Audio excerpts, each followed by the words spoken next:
The average person is so constituted mentally that he thaws out under a manifestation of live, enthusiastic feeling under the term of personal magnetism.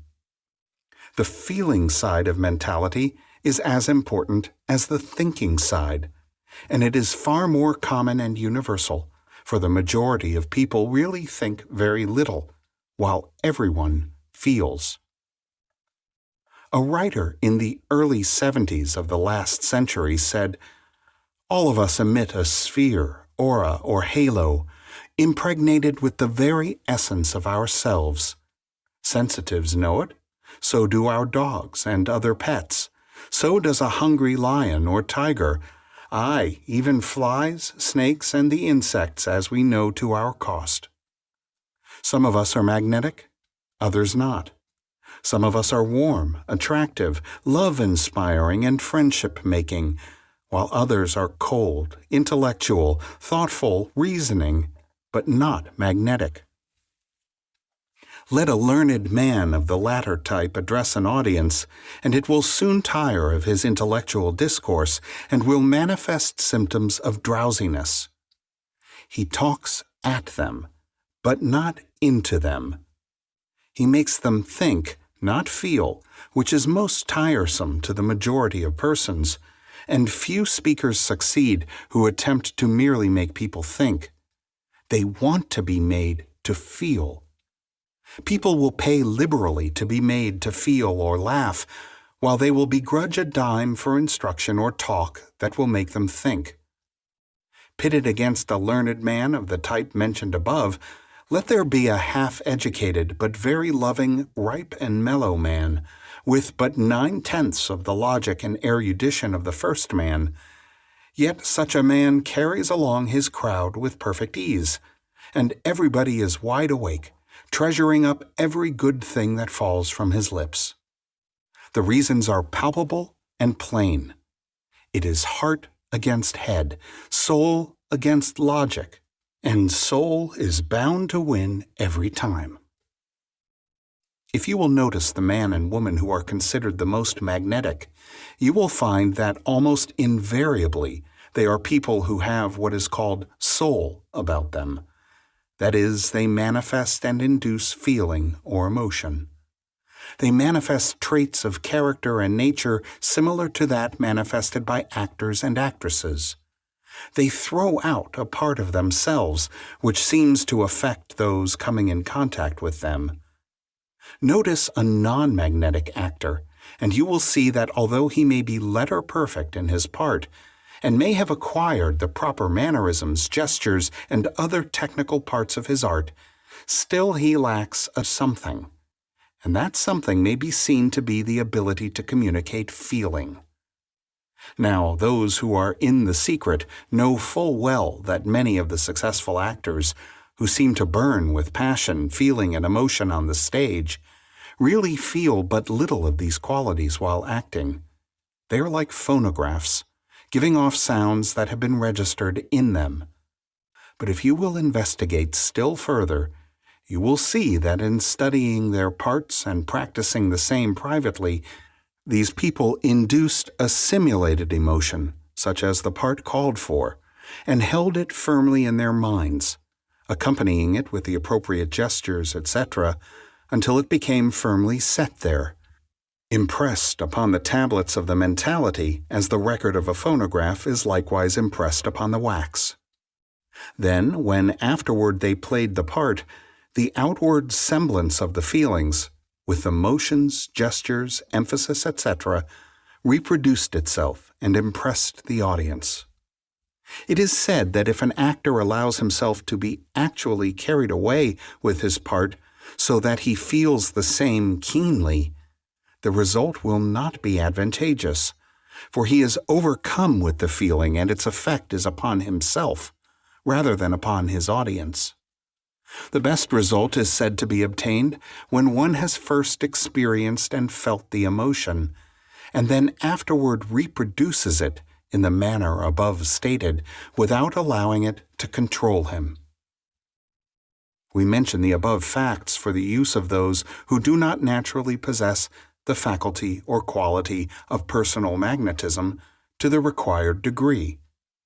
Such people will find it to their advantage to endeavor to work up the desired feeling of enthusiastic earnestness in private, fixing the mental impression by frequent private rehearsals and practice, until it becomes registered in their habit mind to be reproduced upon occasions when needed. Be a good actor. That is the advice in such cases. And remember this, that frequent practice and private rehearsal makes the good actor. It is a far better thing to be able to induce feeling and enthusiasm in this way, rather than be lacking of it, on the one hand, or to be an emotional inebriate, on the other hand. One may be rationally, enthusiastically earnest without being filled full of slushy gush or maudlin emotionalism. We think that the careful student will see just what is meant here, and will not misunderstand us. And remember that through this repeated acting, the desired quality will often become real and natural. Lesson 9. Attractive personality. We have explained in our lesson on individuality that what is known as the personality was not the real I of the individual, but that instead it formed the me part of oneself, the outward appearance of the individual. As we have told you, the word personality really means the mask aspect of the individual, the outward appearance of the part in the great drama of life that he is playing. And just as the actor may change his mask and costume, so may the individual change, alter, and replace his personality by other features found desirable. But nevertheless, while the personality is not the real I, it plays an important part in the drama of life, particularly as the audience pays more attention to the personality, as a rule, than it does to the real individual behind the mask. And so it is proper that every individual should cultivate and acquire a personality that will prove attractive to his audience and render him acceptable to them. No, we are not preaching deception. We regard individuality as the real self, and believe that one should build himself up to his highest and best, according to the laws of individual unfoldment. But nevertheless, so long as one must wear a personality about him as he goes through life, we believe that it is not only to his advantage, but is also his duty to make that personality as pleasing and attractive as he is able to. You know that no matter how good, intelligent, and high-minded a man may be, if he wears the mask of an unattractive and unpleasant personality, he is placed at a disadvantage, and drives away people whom he might benefit, and who would be glad to love him if they could see behind his unattractive mask. Nor are we speaking of one's personal physical appearance when we speak of unattractive and attractive masks. While one's physical appearance goes a good way in some cases, there is a charm of personality that far transcends that fleeting appearance. There are many persons having beautiful faces and forms whose personality is far from charming, and who repel rather than attract. And there are others whose faces are homely and whose forms are far from shapely, who have nevertheless that winning way about them that attracts others to them. There are people whom we are always glad to see, and whose charm of manner makes us forget that they are not beautiful. In fact, even their homely faces seem to become transfigured when we are in their presence. That is what we meant by personality, in the same way in which we are now using it. It bears a very close relationship to personal magnetism, of which we spoke of in our preceding lesson. One of the first things that should be cultivated by those wishing to develop the charm of personality is a mental atmosphere of cheerfulness. There is nothing so invigorating as the presence of a cheerful person, nothing so dispiriting as one of those human wet blankets that cast a chill over everyone and everything with whom they come in contact. Think of your acquaintances and you will find that you will naturally place them in two classes: the cheerful ones and the gloomy ones. Sunny Jim is always preferred to gloomy Gus, the one you will welcome and the other you will fly from. The Japanese understand this law of personality, and one of the first things that they teach their children is to preserve a cheerful, sunny exterior, no matter if their hearts are breaking. With them, it is considered one of the most flagrant offenses against good form to carry their sorrows, grief, and pain into the presence of others. They reserve that side of their life for the privacy of their own chamber. To the outside world, they present always a happy, sunny smile. And in this they are wise for a number of reasons. One, that they may induce a more buoyant and positive state of mind in themselves. Two, that they may attract cheerful persons and things to them by the law of attraction. And three, that they may present an attractive personality to others, and thereby be welcome and congenial associates and participants in the work of life.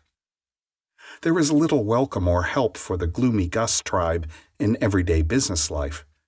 They are avoided as a pestilence. Everyone has troubles enough of his own without those of other people added thereto. Remember the old lines: laugh, and the world laughs with you. Weep, and you weep alone. For this sad old earth is in need of mirth, and has troubles enough of its own. So cultivate the smile that won't come off. It is a valuable asset of personality. Not the silly, idiotic grin, but the smile that means something, the real thing. And such a smile comes from within and is more than skin deep. If you want a verbal pattern upon which to model the mental state that will produce this outward appearance of personality, here it is: bright, cheerful, and happy. Frame it and hang it in a prominent place in your mental art gallery. Commit it to memory and visualize it so that you may be able to see it before you like an illuminated electric sign. Bright, cheerful, and happy. Then endeavor to materialize the idea into reality within your mind. Think it out, act it out, and it will become real to you. Then will you have something worthwhile in the shape of personality. This may seem simple and childish to you, but if you will work it out into actuality, it will be worth thousands of dollars to you, no matter what walk of life you may be in. Another valuable bit of personality is that of self-respect. If you have real self-respect, it will manifest itself in your outward demeanor and appearance. If you don't have it, you had better start in and cultivate it, beginning from the outside. That is, cultivate the appearance of self-respect, and then get busy building up a reality behind the front. Remember that you are a man or a woman, as the case may be, and not a poor, crawling worm of the dust or human doormat. Face the world firmly and fearlessly, keeping your eyes well to the front. Hold up your head